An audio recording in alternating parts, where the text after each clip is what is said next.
basically our Wikipedia page was written by our number one political enemies.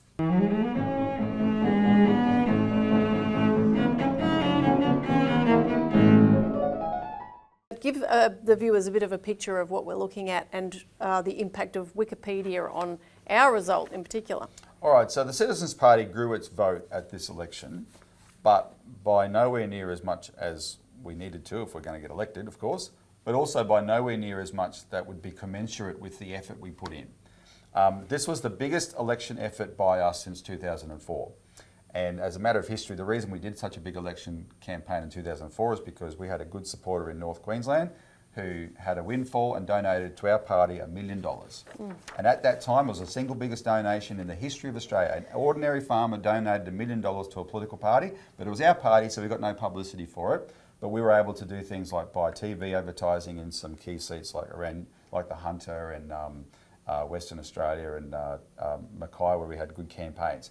So that was a big effort. We ran over 100 candidates that election. It was a very big effort. Didn't win, but anyway, we put in the effort. This was the biggest election effort we've gone to since then. And regular viewers of the show will know we put in a big effort. And some of it involved, we're in more debt as a party because of the effort that we expended, right? We didn't have a sugar daddy this time, and we don't have a Clive Palmer or whatever. But given the effort we put in, the growth in our national vote was nowhere near commensurate. We went from 29,000 votes in the total Senate. Where you could vote for us everywhere consistently was the Senate.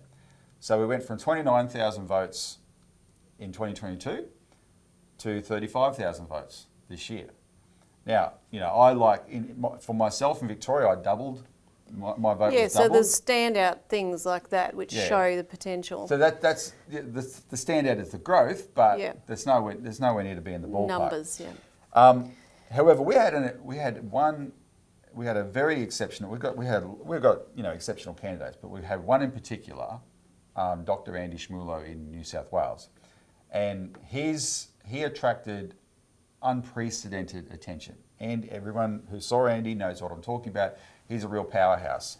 And part of that attention meant we had a lot of people come forward and volunteer to help Andy in different ways. And one of the volunteers who's got nous in this area has subsequently done an analysis of Google to try and measure the level of interest in the Citizens Party. And we should be able to insert some graphics here just to illustrate this. I'll try and keep it as simple as possible. This particular graphic shows you the growth and the spikes in interest in the Citizens Party on Google searches. Now, the number 100 is not absolute numbers; it's an index. So basically, you see there where it hits 100. That's Google saying, look, this represents maximum interest. This is a lot of interest in the party. Right? People were Googling Australian Citizens Party, right? And they peaked on election day. So when people are Googling Australian Citizens Party on election day, why are they doing that? They want to know how to vote, right? But then this is what we're about to talk about. Unfortunately, when the Google search engine works, its default always goes to Wikipedia. Ahead of our web page. Yeah, ahead of our web page, it goes to Wikipedia. And I'll put this graph up. This is a graphic that shows the Wikipedia page views on the Australian Citizens Party during the election. Unprecedented. Almost 50,000, 48,000 something page views of the Citizens Party during the election. And that was fed by those Google searches. And they're reading Wikipedia, and again, it culminates on election day. But what are they reading on Wikipedia? They're not reading our website. Now, I won't put the producer through the pain of having to put these up, but recently people have emphasised you guys need to be more active on Reddit. And they've sent me some examples, and some of those examples show, because Reddit's all about discussions, where people are saying, hey, what's this Citizens Party? I read their website, it's really interesting, it's fantastic. And then invariably someone comes behind and says, oh, don't look at the website, look at Wikipedia. And then the comment will be, oh, great, oh, they're loonies. Wikipedia, this election, was used, showed how it works to block our vote. Because when people see us on Wikipedia, they're not going to want to vote for us, the way it's presented. Yeah. Now, people can read about this. You've written this up for our Australian Alert Service, and we'll make the article available. But basically, our Wikipedia page was written by our number one political enemies. Yep. This is the problem. So there's a general problem here with Wikipedia. And I start the article by talking about this, Elisa. Now, interesting. Just listen to this quote. Put it up on the screen, please, Mr. Producer, Ben. This is the quote. Wikipedia is not a reliable source for academic writing or research. And then here's a second quote. Wikipedia is not a replacement for doing a reading assignment by your professor. Yes, Wikipedia may have a summary of an article or book on your reading list. However, the editors who did that summary might have made errors, or they might mischaracterize the contents, or an editor who is biased against or for the work may add unsourced personal opinion. It is even possible that a person might introduce a completely false, made-up, false information as a hoax. That is on Wikipedia. That's their disclaimer. It's their own caveat that you can read under the title Wikipedia Academic Use. Wikipedia admits it is not a source of truth. But how many times have you done a quick Google search and you've read the Wikipedia, first few lines of a Wikipedia entry and used that as a sense of, okay, now I have a sense of that. So that's the mistake. This is what Wikipedia has done. Is not rigorous. It is not a substitute for Encyclopedia Britannica or Collier's, as I had, that you might have had as a kid that took up 3, shelves in your bookshelf, right? Written by real experts on, in their field. It's not that. It is crowdsourced garbage. Now, there is some useful stuff there. But if you think that is the truth, you're a fool. And the problem is, the biggest fools in Australia and in the world are called the media. Because we were warned during the election by people that were trying to help Andy Schmiller get publicity. The first thing the media will do is Google him and read Wikipedia, right? And they will take it as gospel. And that's really dangerous because in this case, what we do is present the evidence that yes, our page is fabricated by our enemies, deliberate hoax on the public. And what they've done is they've just taken everything they could from the Citizens Party and twisted it to present it as not the serious party that we are and what we do, but to twist it as, these people are conspiracy theories, they're loonies and all this kind of stuff, right? And every little claim that they say, every headline they use, it's a twist on what we're actually about. And the problem is, Elisa, over the years, we've never ever been able to change it because what you have is a model where you got all these trolls online, and there's lots of them, right? And they take it upon themselves to guard these pages, and if they see changes, they will descend on it and change it back. And that's been we sort of gave up on it over the years. And what we go through here is we'll put this graphic up if you can, Ben. The useful thing about Wikipedia is the processes of changing the page are transparent. So if you go to the edit history, the very first entry there is 19th of August 2004, Adam Carr. He was the guy who wrote our original page. He was a staffer for this man, Michael Danby, who was a federal Labor Member of Parliament for Melbourne Ports, our number one political enemy. Danby had sued the Citizens Party 10 years earlier. He used his position as a Member of Parliament behind parliamentary privilege to regularly attack the Citizens Party. And when after Wikipedia started in 2001, at first it started slowly and it was being populated. Like it's comprehensive now, but at first it wasn't. We were ignoring it. We didn't really care. That was a mistake, obviously. But you don't see how dominant it'll be in the future. Within 3 years, he got his staffer to write our first entry, and we've never been able to change it. But I tell the story here, and I want to play this clip just to see how explicitly it's used as propaganda against us by our enemies.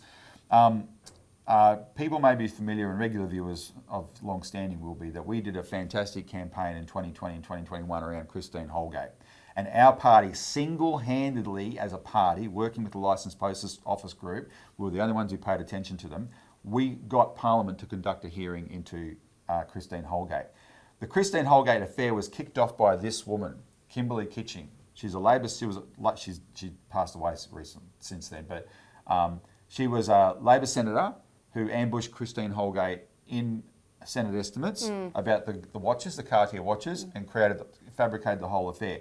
And when she ambushed her, she didn't reveal that the watches had been purchased 2 years earlier, right? It made it sound like, you know, Christine Holgate was this fat cat splurging on gold trinkets during the COVID depression, right?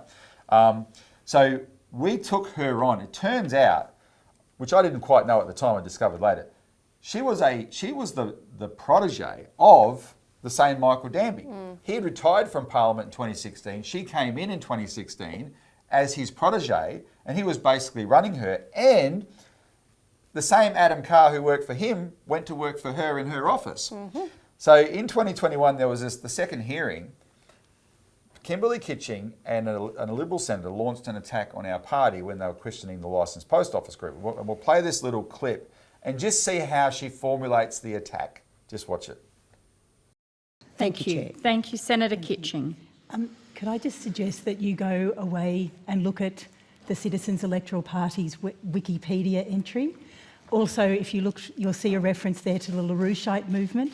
You should really have a look at that and see whom you're getting support from. One of my staff's father could well have been an introduction to it. So I'm not introduction actually... to One of Mr. my Barwick? staff members' father is very interested in many aspects of the issues that are raised by the Citizens Party. That's the first time I had ever heard about them. And she You know they have a conspiracy around banking, and you can imagine how that fits in with their anti-Semitic views. So her whole attack was premised on Wikipedia. Yeah.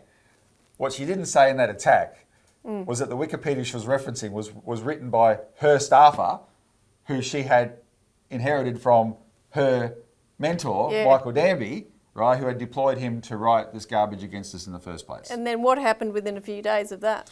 Well, we'll put this other graphic up because, so we were incensed at this attack, calling us anti-Semitic, and you know you heard that formulation where she goes, "Oh, they're anti-Semitic," and which means they hate Jews, and they have these conspiracy theories about banking, and you know how that fits in. In other words, we're saying we have we say we're always on about Jewish bankers. The problem is, we never are. You'll never see the Citizen Party's never talked about Jewish bankers. In fact, some of Danby's mates in the past, and Danby himself, have attacked us by saying, when the Citizens Party, we often did talk about British bankers because the City of London is the biggest financial centre in the world. And they said that when the Citizens Party talks about British bankers, that's code for Jewish bankers. That's the long bow. Anyway, look at this. Look at that name in red. The day after her attack, we put out a really hard-hitting statement saying this is garbage. We will not tolerate this any longer. And I personally wrote the statement, and I made the point that my whole association with LaRouche, which is the basis of the attack and the allegation of anti-Semitism, was defined by meeting all the Jewish members of his organisation. I mean, you know, the LaRouche movement in America had about 70% Jewish members, right? Including, and I named some of them, including Anton Chaikin, who is a good friend of mine and ours, and we know Anton very well. Anton is an historian of great standing, but he's also the son of the famous Jacob Chaikin, who was a Jewish community leader who led the boycott in New York City against Hitler in 1933. And I interviewed Anton about this around the time. I did a Citizens Insight interview with him. So we put out a hard-hitting statement saying, we're not taking this anymore. The next day after that, Michael Danby himself goes to Wikipedia and makes 39 edits in 2 days to try and clearly back up the allegation of his protege, Kimberley Kitching. And those edits all stay. Those edits, Wikipedia lets them stand, but when we try and provide balance, right, we've never been able to. So there's two things wrong with Wikipedia. The whole methodology of it, don't believe it's a source of truth. But two, it is as this article says, it is a propaganda weapon. And in this case, it's definitely a propaganda weapon against the Citizens Party. And in fact, as it stands now, none of the stunning accomplishments we have created with your help in the last, how long? decade or so or thereabouts are on that page. It's all, long past history, so people don't get the accurate picture. Yep. So we're going to war on that, but let's move on for time's sake.